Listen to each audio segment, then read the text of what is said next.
Hi everyone, in this video, I'll summarize everything we've learned from week 1 to week 7 in our ICT specialization course.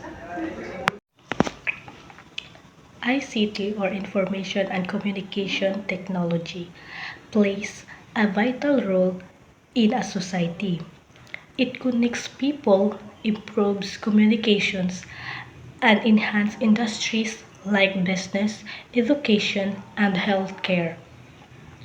Understanding ICT helps us become more efficient in using digital tools. To start, we explore ICT hardware components. These include input devices like keyboards and mice output devices like monitor and printers. Storage devices such as hard drives, and the CPU, which process data. And alongside hardware, software is just as important. Two types: system software and operating system. Windows, Mac OS, and application software like Microsoft Office and web browsers, and multimedia programs.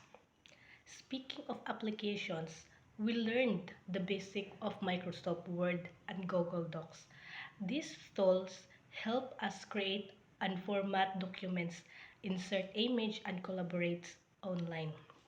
Next, we explored Microsoft Excel and Google Sheet, where we organize data using spreadsheets, formulas, and charts, great for calculations and analysis. Then we move on to Microsoft PowerPoint and Google Slide, which allow us to design professional presentations using slides, animations, and multimedia elements.